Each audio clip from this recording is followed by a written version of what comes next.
Good morning, everybody. I'm going to share a wee God story with you this morning. Something that I love about coming to our church is getting a chance to hear stories of what God's been doing supernaturally in people's lives. I find it really encouraging, and I just feel that when we have something incredible that God's done in our lives, it's great to be able to share that with other people as a chance to encourage one another and also to give God the glory that he is due. So I'm going to do that this morning. 1 year ago, Andy and I were actually given a very specific prophecy, and the prophecy was so specific that I'd say many people would question how wise it was that the person even gave us this prophecy, and many other people might even question, I think quite a few people would question, possibly we even did at times, how this prophecy could even come to pass. But it has come to pass, and so I'm going to share that with you today. I'll start by giving you a bit of a background story because I think it gives it more context, and it makes it even more amazing in my eyes. So when Andy and I were married in 2012, we both entered the marriage with rather different feelings on having children. I entered the marriage really not interested in having children at all, and that remained for most of the marriage so far. Andy, on the other hand, is much more normal maybe than I, and he did desire to have a family of his own. Something that was really on my heart was actually international adoption, and so I'd always been dreaming of that and hoping for that. Just keep looking at my notes. Over our years of being married, though, my feelings weren't changing particularly quickly. But we obviously talked about coming together on some kind of agreement, and decided that it would be fair and it would be nice for us to have one of our own and maybe adopt as well.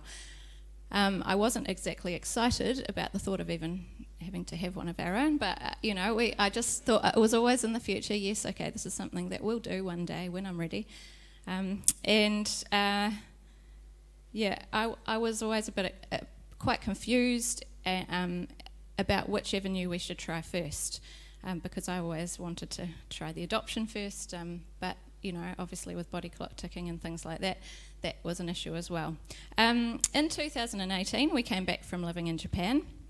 We'd been married for 6 years by that point, and we decided, well, it's the body clock is ticking, so maybe now is a good time to start trying for one of our own.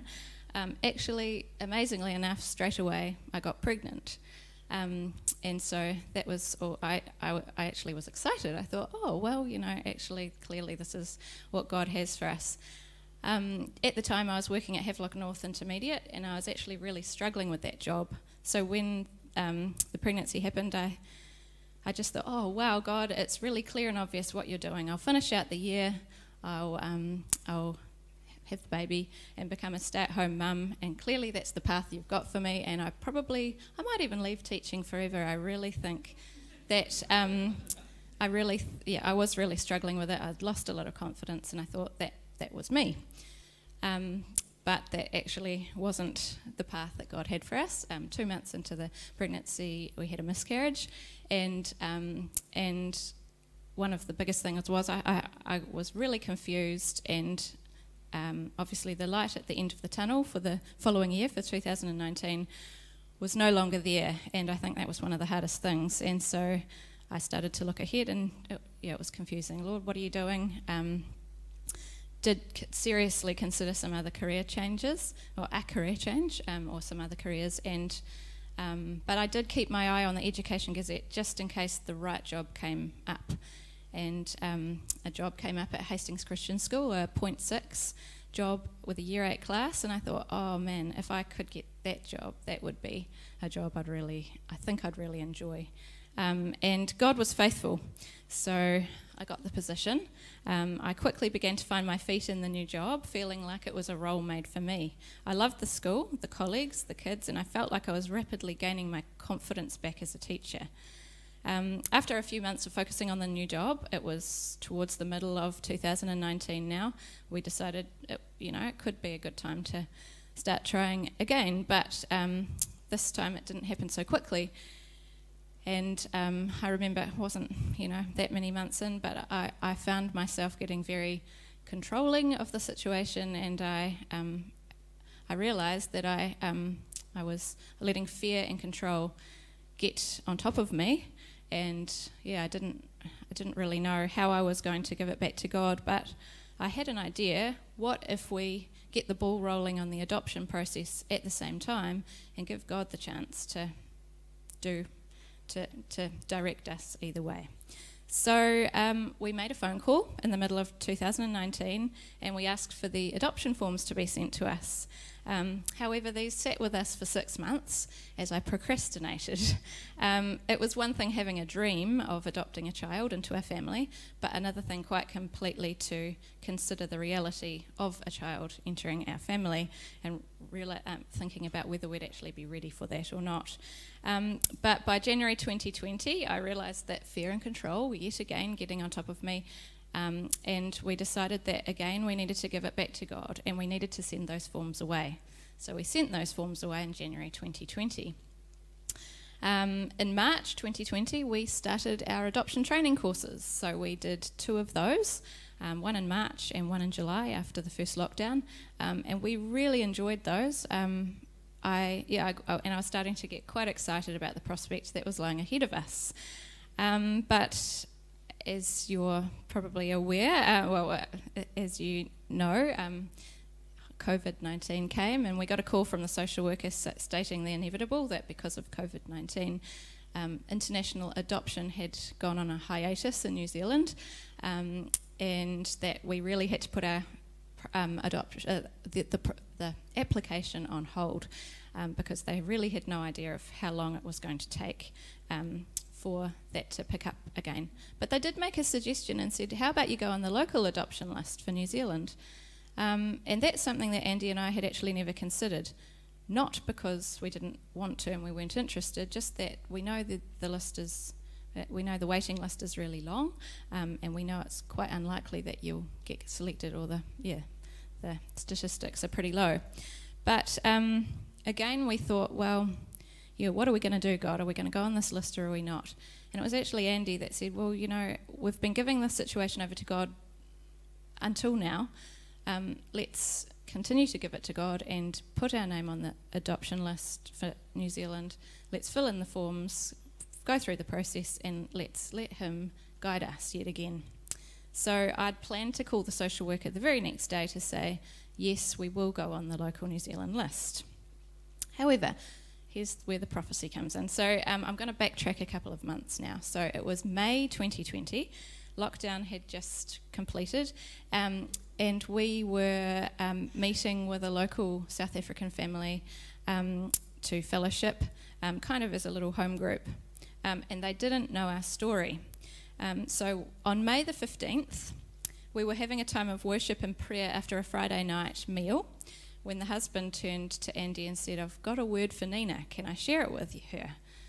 And we were thinking, okay, this is a bit scary, what's he going to say?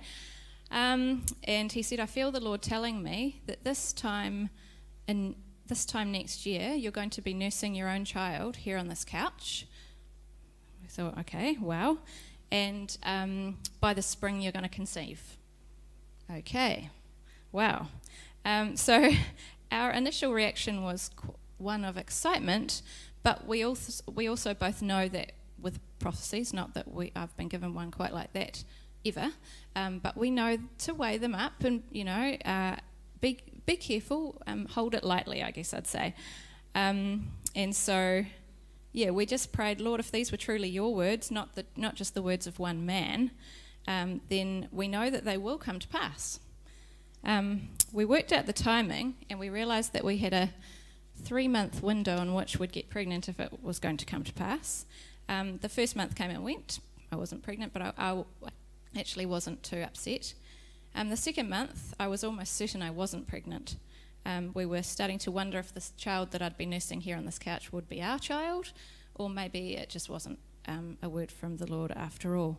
And this was the very time that Andy and I were choosing to go ahead with the local New Zealand adoption, and I was actually going to call the social worker the very next day. However, the next day, I found out I was pregnant. It was the beginning of August, so I was pregnant by the spring. We were both blown away, thinking that God could have so specifically given his word of what was going to come to pass for us. We saw these words as total confirmation that he was in this pregnancy and he had very special plans for this wee child. They were also an encouragement that at no time within the pregnancy did we need to doubt, because the following April we were going to be having a child, and the following April, on the 11th of April, our wee Micaiah Iliani Tate was born. But what blows me away is God's incredible and perfect timing. So at the time when we were given the part of the prophecy that said, this time next year you'll be nursing your own child here on this couch, I'd sort of thought of that part as being pretty generally around this time of the year. However, last Saturday we'd just chosen to resume meeting with this family to have a time of fellowship again after having Micaiah. And last Saturday just so happened to be May the 15th. So I was indeed nursing Micaiah there on that couch exactly 1 year to the very day from the day we were given that word of prophecy. Here's a photo to give you a wee bit of photographic evidence. And there's me on the couch with Micaiah 1 year later. Yeah, and I've also just worked out that in order for this part of the prophecy to have actually been to be able to be accurate, we had actually only had a 2-month window in which to get pregnant, and if it didn't happen when it did, it couldn't have happened any later, because the prophecy would not have been able to be fully accurate. So there you go. Isn't God amazing?